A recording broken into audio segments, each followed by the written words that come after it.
Hope the vacation was worth it. I was sitting on the couch scrolling through my phone after dinner when Rebecca walked into the living room with an expression I'd come to recognize over the past few months. That cold, detached look that said whatever was coming next wasn't up for debate. She stood there with her arms crossed and announced she was going on a trip the following week. Not asked, not suggested. Announced. Leaving Friday morning, back the next Friday. An entire week at some beach resort with people from her office. I looked up from my phone and asked where exactly. She said some beach resort, that some people from work were organizing it. Some people. I knew exactly what that meant and who she was really talking about. For the past 6 months, one particular name kept appearing in nearly every conversation we had. Trevor. Trevor said something funny at lunch. Trevor thinks we should try that new place downtown. Trevor suggested this approach for a project. Trevor recommended a book. On and on. His name had become a constant presence in our home, and I'd watched her light up every single time she mentioned him. I asked directly if Trevor was going on this trip. She didn't even pause or hesitate. Said, yeah, he actually organized the whole thing. Him and Natalie from accounting, plus a couple other people from the department, a week. She was standing there informing me, not asking that she'd be spending 7 full days at a beach with the guy I'd watched her grow progressively closer to over half a year. The guy whose text messages made her smile at the dinner table. The guy she'd been staying late at the office with at least a dozen times. I said it slowly to make sure I understood correctly. She was telling me right now that she was going on a week-long beach vacation with Trevor, and she was just informing me about this. She actually rolled her eyes at me. Genuinely rolled her eyes like I was being ridiculous. Said it wasn't like that colleagues and adults can take trips together without it being some dramatic situation. I asked when exactly she'd planned all this. She said a few weeks ago. A few weeks. She'd known about this trip for weeks, had been planning it, and decided to tell me the night before she'd start packing. I sat up straighter on the couch and asked if she didn't think to mention it before now, or maybe ask if I was comfortable with the whole arrangement. That's when her expression completely changed. The fake patience she'd been showing disappeared entirely, replaced by something much colder and harder. She said she wasn't asking for permission. She was going, and if I didn't like her choices, then I should get a divorce, just like that. The words came out casually, like she was daring me to react, like she fully expected me to back down and apologize for even questioning her. I looked at her, really looked at her, and something clicked in my mind. This wasn't the woman I'd married 7 years ago, or maybe it was and I'd just been too blind or too willing to overlook things to see it clearly. The disrespect, the coldness, the complete lack of consideration for our marriage or my feelings. It had been building steadily for months, and I'd been making excuses for all of it. I didn't raise my voice or start an argument. I just nodded slowly and said I got it. She blinked, clearly expecting more of a fight or some big emotional scene. Asked if that was really it, no big dramatic reaction. I said, nope, she'd made herself perfectly clear. She stared at me for another long moment, then shrugged and walked toward the bedroom. Said good, she was packing that night since her flight was early. I watched her go. Heard her pulling suitcases out of the closet, actually humming to herself like she didn't have a single care in the world, like she hadn't just thrown our entire marriage on the table and walked away from it. I picked up my phone again, but I wasn't scrolling anymore. I was thinking and planning. She went to make unilateral decisions about our marriage without my input. Fine, 2 people could play that game. The next morning, I woke up to find her already fully dressed, makeup done perfectly, pulling her suitcase toward the front door.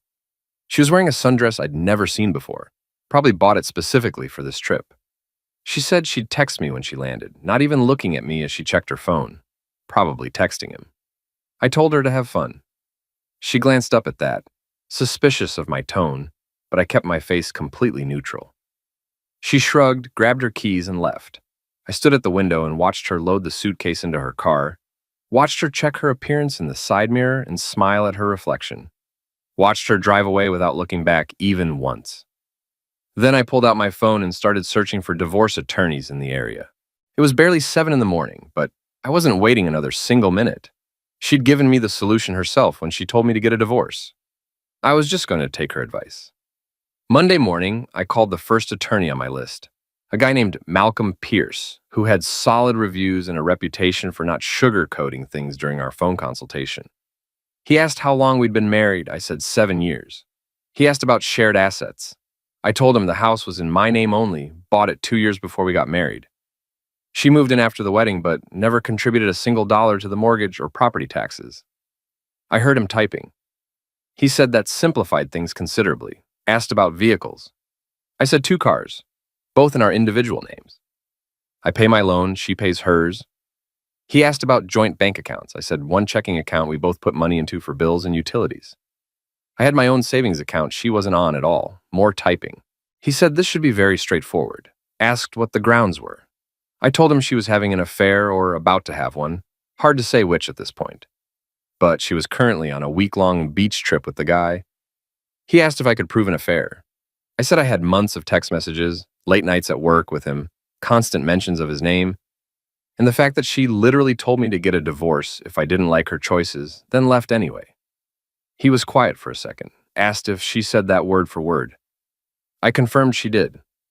He asked when I could come in to sign papers. By Tuesday afternoon, I was sitting in his office, going through documents. He'd moved incredibly fast, which I really appreciated. No wasted time, no false hope about reconciliation attempts, just a clean and efficient process. Pierce slid the papers across his desk and said we'd file these on Thursday. She'd be served when she got back. I told him Friday. He asked if I wanted to be there when she was served or if I'd prefer she receive them another way. I thought about it for a minute. Told him I'd handle it myself. I wanted to see her face when she realized what had happened. He nodded like he'd heard that response before. Said, my house, my name on the deed. I had every right to ask her to leave once she was served. If she refused, I could involve law enforcement to remove her. I said I understood. He leaned back in his chair and said one more thing. She was going to be angry, possibly completely irrational. Don't engage beyond what's absolutely necessary, and don't let her bait me into saying something that could be used against me later. I promised I wouldn't. When I got home that evening, I started on the next phase of the plan. I went through the entire house, methodically and carefully, separating her belongings from mine. Clothes, toiletries, books, decorations she'd purchased, personal items. Everything went into boxes that I labeled clearly and stacked neatly in the guest bedroom. It took me 2 full nights to finish completely. The house looked different after I was done. Cleaner somehow, like removing her presence had cleared out more than just physical clutter. Wednesday night, my buddy Jordan called. We'd known each other since college, and he was one of the few people who'd noticed things weren't right between Rebecca and me lately. He asked how I was holding up. I said I was fine. He pushed back and said, come on, my wife was on a trip with another guy. I couldn't actually be fine. I said I was handling it. He was quiet for a moment and asked what that meant exactly. I told him it meant I was handling it and I'd tell him more when there was more to tell. He said all right, but if I needed anything to let him know. I thanked him. I wasn't ready to tell anyone yet. Not until everything was finalized and done. No point in having conversations about it when nothing was official. Thursday, I worked from home, took calls, answered emails, acted like everything was completely normal. But in the back of my mind, I kept running through how Friday would go. She'd walk in expecting everything to be exactly the same, expecting me to have spent the week missing her, maybe even feeling guilty for questioning her trip. She had absolutely no idea what was waiting for her. That evening, I got a text from her. The first message all week that wasn't just a brief landed safe or weather's nice update. She said she couldn't wait to be home tomorrow and that she missed me. I stared at that message for a solid minute. Missed me. After an entire week of basically ignoring me, after rubbing this trip in my face, after telling me to divorce her if I didn't like it, now she suddenly missed me. I didn't respond to that message. Friday morning, I woke up early, made coffee, took a long shower, got dressed. The divorce papers were sitting in a manila envelope on the kitchen table. Her boxes were stacked in the guest room with the door open so she'd see them immediately when she walked past. I'd already called a locksmith and scheduled him for later that afternoon. The moment she was out of the house, those locks were getting changed. Her flight was supposed to land at 2.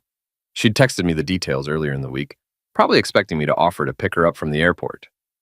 I hadn't responded to that message either. I sat in the living room working on my laptop, half paying attention to emails, mostly just watching the clock tick forward. At 3:15, I heard her car pull into the driveway. This was it. The moment everything changed. I closed my laptop and stood up, moving to the kitchen where I had a clear view of the front door. My heart was pounding, but my hands were steady. I heard the key turn in the lock. The door swung open and there she was, tanned and smiling, pulling her suitcase behind her like she was returning from the best vacation of her entire life. She had no idea that vacation had just cost her everything. While I waited for her to fully enter, my mind drifted back to when things had started changing between us. 6 months ago, almost to the day. It started small and subtle. She came home from work one Tuesday and mentioned a new hire in her department, Trevor Harrison. Said he seemed competent, had good ideas, nothing unusual about that at first. People talk about their coworkers all the time. But then his name kept coming up every few days, another Trevor story. Trevor suggested a new workflow system that was more efficient. Trevor made everyone laugh during a morning meeting. Trevor knew this great lunch spot downtown that had amazing sandwiches. I didn't think much of it initially, just normal work conversation. Then she started dressing differently for work. Not dramatically, but I noticed the change. Better outfits, more makeup than usual, hair done with more care and attention. One morning I told her she looked nice. She barely glanced at me and said she was just trying to look professional. Professional, right. The late nights at the office started in month 2. She'd text me around 5, saying she had to stay late to finish something. Then it became 6. Then 7. By month 3, she was staying late twice a week, not getting home until after 8 at night. I asked one night when she finally walked in at 8:30 if it was a big project. She said yeah, she and Trevor were working on the quarterly reports together and it took forever. Always Trevor and I. Never the team, never other coworkers or the department. Just Trevor. I tried talking to her about it once. Asked carefully if everything was okay between us. She looked at me like I was being completely ridiculous. Said everything was fine and why would I even ask that? I said she'd been distant lately. She said she'd been busy and there was a difference. But it wasn't just busy. Busy people still make time for their spouse. Still have conversations that go deeper than logistics about bills and groceries. Still look at you like they're genuinely happy to see you. She'd stopped looking at me like that months ago. Month 4. I started noticing the texts. She'd be sitting next to me on the couch, and her phone would buzz constantly. She'd smile at the screen, type back quickly, smile again. When I asked who she was texting, she'd say, "Just work stuff," and turn the screen away from me. One night, her phone was sitting on the counter while she was in the shower. It lit up with a message. I didn't pick it up or read it, but I clearly saw the name Trevor at 10:30 at night. Work stuff. Sure. Month 5, we stopped having any physical connection at all. She'd come to bed late after I was already asleep, wake up early, and be gone before I got up. On weekends, she'd find reasons to be busy. Errands, meeting up with friends she suddenly had. Her social life became very active and didn't include me at all. The few times I suggested we do something together, she'd sigh like I was being difficult. Said she'd been busy all week and just wanted to relax. But relaxing apparently meant being on her phone texting someone who made her smile more than I had in months. 3 weeks ago, I asked her directly. We were in the kitchen, and she was making coffee before heading out for another girls' brunch that somehow lasted 6 hours. I asked if she was happy. She looked up, genuinely surprised by the question. Asked what I meant. I said in this marriage, was she happy? She stirred her coffee and wouldn't meet my eyes. Said she didn't know why I was being so dramatic lately. I told her I wasn't being dramatic and just asking a simple, straightforward question. She said things were fine and I was overthinking everything. But she never actually answered the question. 2 weeks ago, she stayed out until midnight, said it was a work dinner that ran late. She came home smelling like wine and expensive cologne. Not her perfume. Someone else's. I didn't say anything, just watched her stumble to the bedroom, humming to herself. And then last Thursday came the announcement about the trip. The casual way she threw it in my face. The complete lack of respect or consideration. And when I questioned it, when I dared to suggest it was inappropriate, she told me to divorce her. Like she wanted me to. Like she was daring me to finally do something about the situation we both knew existed, but neither of us had named out loud. So I did. Standing in my kitchen, waiting for her to walk through that door, I felt nothing but absolute clarity. This wasn't a mistake or an overreaction.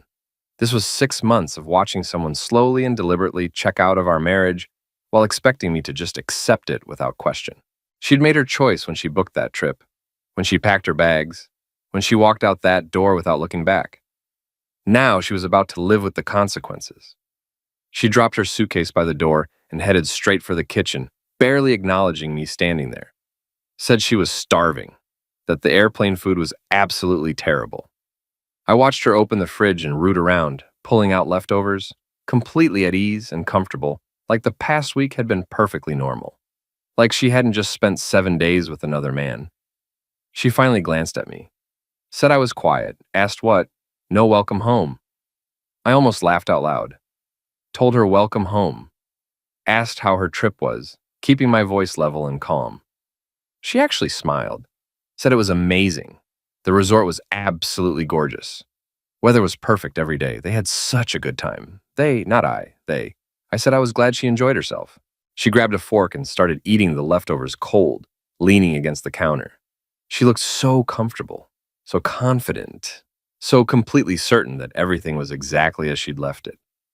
She said between bites that she'd been thinking about what she said before she left, about the divorce. Said it so casually, like we were discussing what to watch on television. She said she meant it. If I couldn't handle her having her own life, having friends, taking trips, then maybe we really should reconsider this whole thing. There it was, the ultimatum dressed up as concern, the manipulation disguised as independence. I nodded slowly and said she was absolutely right. She blinked, clearly not expecting that response.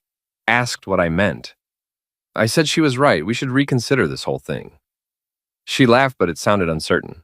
Asked, okay, so what does that mean exactly? I gestured toward the kitchen table behind her and told her to take a look at what was sitting there.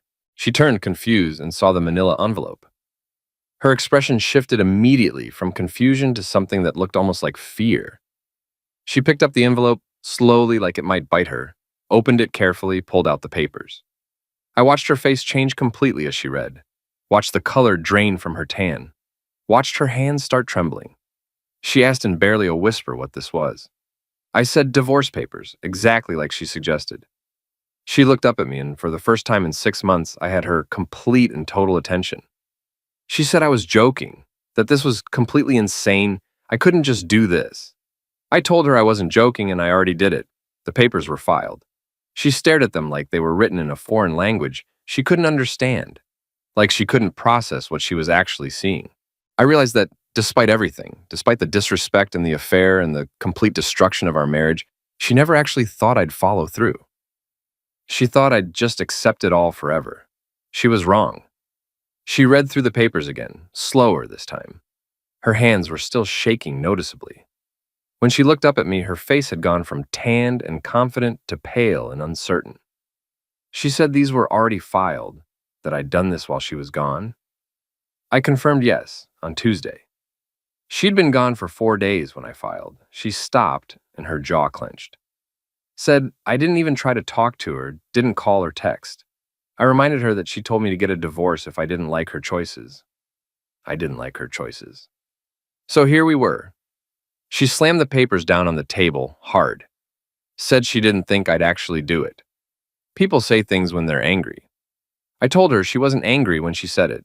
She was completely calm and matter of fact. She meant every single word. She opened her mouth, closed it, tried again, said this was crazy. I was throwing away 7 years over one trip. I said I wasn't throwing away anything. She did that when she went on vacation with another man and told me to deal with it or leave. She insisted Trevor was just a friend, a colleague. Nothing happened. I just looked at her, didn't argue or debate. The lie was so obvious it didn't deserve a response. She must have seen something in my expression because her tone shifted and got defensive. Said I was being paranoid and this was exactly why she needed space. I'd been suffocating her for months. I asked if I was suffocating her by asking where she was at 9 on a work night, by suggesting we spend time together on weekends. Yeah, I was terrible. She stopped herself and ran her hands through her hair. Said, look, we can talk about this. We can work through it. But divorce, come on, that's extreme. I said, no. What's extreme is telling your husband to divorce you and then being shocked when he does exactly that. She stared at me like she was seeing me for the very first time. Maybe she was. She asked where her things were, suddenly looking around. Where was her stuff from the bathroom? I told her guest bedroom everything was packed up.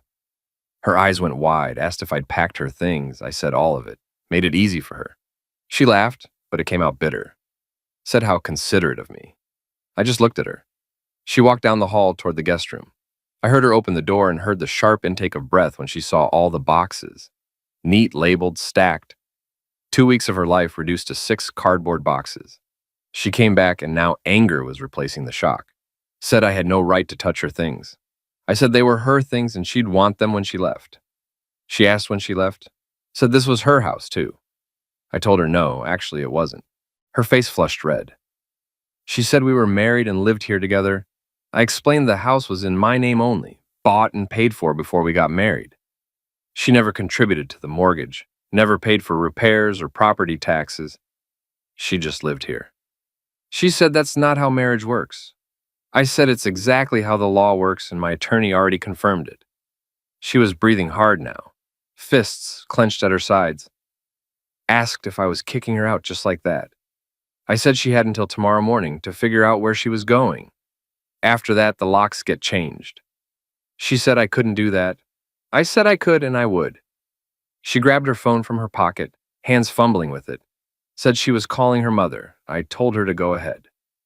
She turned away with the phone to her ear. I heard her voice shaky and high-pitched. Asked her mom to please come over. Said she needed her. While she talked, I walked back to the living room and sat down, picked up my laptop, started answering emails like nothing unusual was happening. She finished her call and came back in tears now. The anger was giving way to panic. Said her mom was on her way, and I was going to explain to her why I was doing this. I said I was happy to explain. She said her mother was going to think I'd lost my mind. I said maybe she would.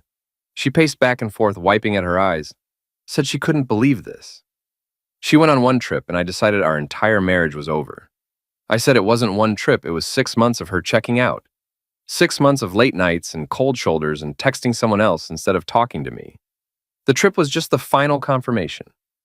She said she wasn't cheating.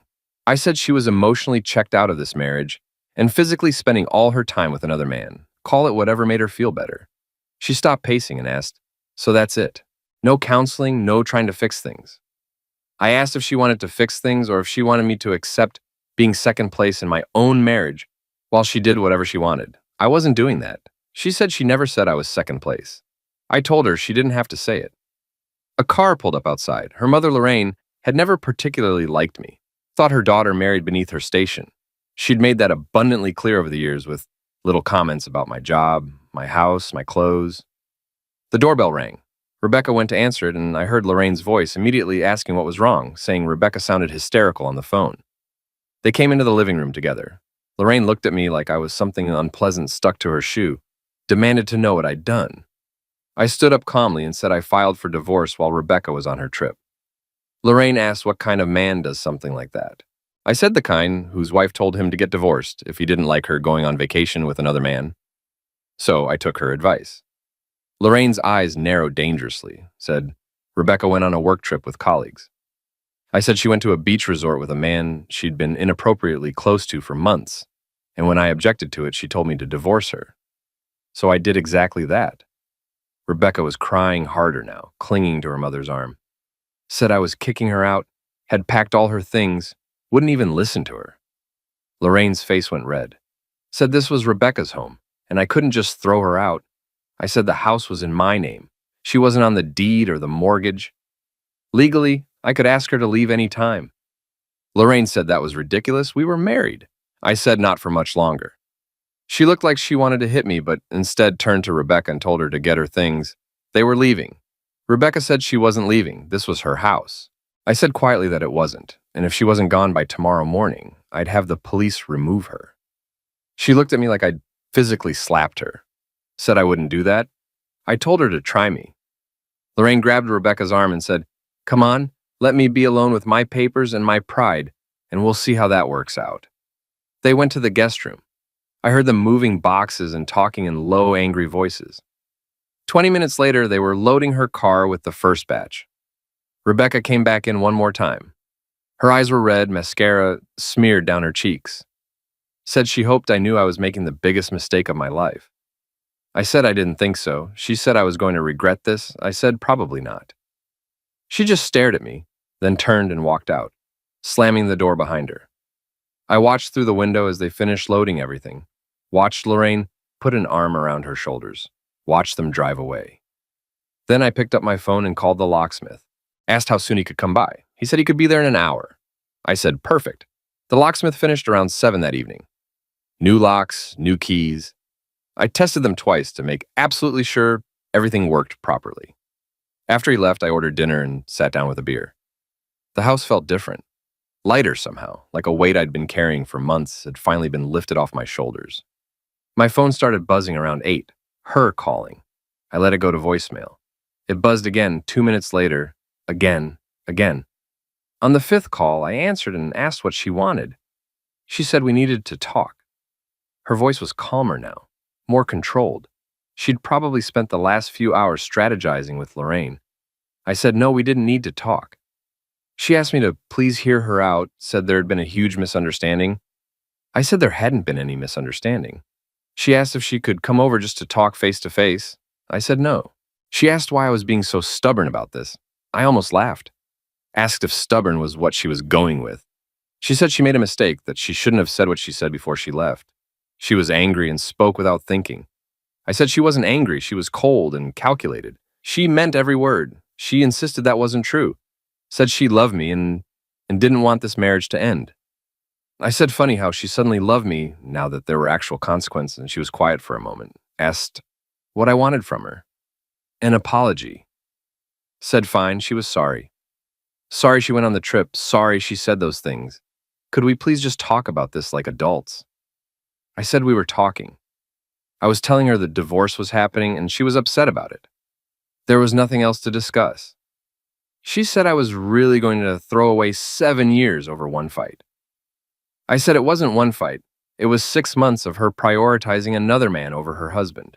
The fight was just the breaking point. She insisted nothing happened with Trevor. I said I didn't care anymore. That seemed to hit her hard. Her voice got smaller. Asked if I really didn't care. I said no. Whatever did or didn't happen doesn't matter anymore. She checked out of this marriage months ago. I was just finalizing what she'd already decided. She said that wasn't fair. I said life wasn't fair and she'd get over it. I hung up. She called back immediately. I declined it. She called again. I turned off my phone completely. Next morning, I had 17 missed calls and 12 text messages. I scrolled through them while making coffee. Most were variations of, please talk to me. We can fix this. I miss you. Don't do this. One stood out, though, sent at 2 in the morning. Said I was going to regret pushing her away and that she had rights, too. There was the anger underneath all the pleading. The entitlement that made her think she could do whatever she wanted and I'd just accept it forever. I deleted all the messages and blocked her number. Monday morning, I was back at work. Jordan stopped by my desk around 10. Said I looked good, better than I had in months, actually. I said I felt good. He pulled up a chair and lowered his voice. Said, okay, what happened, and don't tell him nothing. I glanced around to make sure nobody was listening. Told him I filed for divorce. His eyes widened. Asked when. I said last week she got served Friday when she came back from her trip. He stopped himself from swearing. Asked how she took it. I said about as well as he'd expect. Lots of crying, lots of anger, then lots of texts telling me I was making a mistake.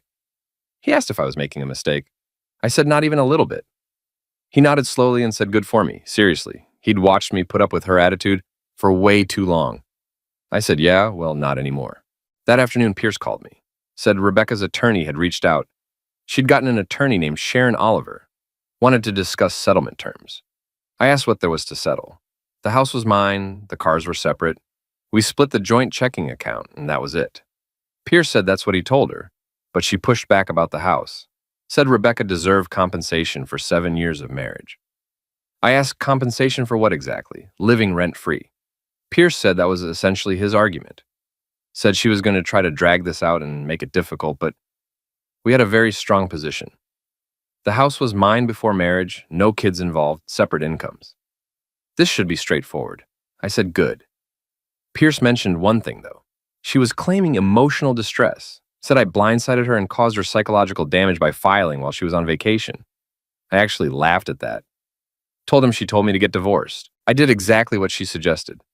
He asked if I had that in writing anywhere, text or email. I said no, it was verbal, but I was sure if we asked her directly, she'd admit she said it. He said we'd see. For now, stay the course. Don't engage with her at all. All communication goes through him. I said I already blocked her number. He said perfect. The week passed quietly. No calls, no surprise visits. Either she'd given up or her attorney told her to back off. I hoped it was the latter. Friday evening, I was at the grocery store when I ran into Natalie, the coworker who'd supposedly been on the trip with them. She saw me and her face went red immediately. Started pushing her cart in the other direction fast. I called out to her. She stopped reluctantly and turned around. I said, "Hey, quick question. Was she on that beach trip with Rebecca and Trevor?" She shifted uncomfortably and said she didn't think she should talk about that. I said, "That's a no then." She looked down at her cart, said she was invited but couldn't go, had family obligations. So it was just the two of them. She said, and a few other people, she thought. I asked if she thought or if she knew. She finally met my eyes, said, look, she was sorry. She told Rebecca it was a bad idea, but she didn't listen. I said she rarely does. Natalie nodded. Said for what it's worth, she thought I was doing the right thing. Rebecca had been different lately and not in a good way. I thanked her for the honesty. She pushed her cart past me, then stopped. Said there was something else I should know. I waited. She said Rebecca and Trevor weren't together anymore. Apparently, he broke it off a few days ago. Said it wasn't what he thought it would be. I absorbed that information, asked if he was just in it for the thrill. Natalie said seems like it. And now Rebecca has nothing. She looked genuinely sympathetic and said she tried to warn her, but Rebecca doesn't listen. After she left, I finished my shopping and headed home. The information about Trevor didn't change anything for me. Didn't make me feel vindicated or satisfied. Just confirmed what I already knew. She'd gambled everything on something that wasn't real or solid, and now she was paying the price for it. Later that night, I got an email from an address I didn't recognize. Subject line said, "Please read." I almost deleted it, but curiosity got me. It was from Rebecca. A long, rambling message about how sorry she was, how she'd made terrible choices, how she understood why I was angry, but couldn't I please give her one more chance? She talked about the good times we'd had, the early years when things were easy, the plans we'd made for the future, but noticeably she didn't mention Trevor anywhere, didn't address the affair or what had actually happened, didn't take accountability for any of the specific things she'd done. Just vague apologies and desperate pleas. I read it twice, then forwarded it to Pierce with a note saying I wasn't changing my mind. He responded within minutes saying, "Good, stay strong. This is classic manipulation testing to see if I'll crack." I wouldn't crack. 3 weeks later, Pierce called with an update, said Rebecca signed the papers. I asked what she actually signed. He said her attorney convinced her she wasn't going to get anything more than what we offered. It was done. I was officially divorced pending the final court date. I sat down processing that information, said it was fast. He said she didn't have much leverage. Once her attorney explained the actual situation, she realized fighting would just cost her money with no benefit. Court date was in 4 weeks, but it was just a formality at this point. Everything was settled. After I hung up, I sat there for a while just thinking. Divorced, after 7 years of marriage? It should have felt sad or final or something heavy. Instead, it just felt like closing a chapter that should have closed months ago. I picked up my phone and called Jordan. Asked if he was free tonight. He said, "Yeah, what's up?" I told him divorce was finalized and asked if he wanted to grab dinner. He said absolutely, and we made plans. The court date came and went without drama.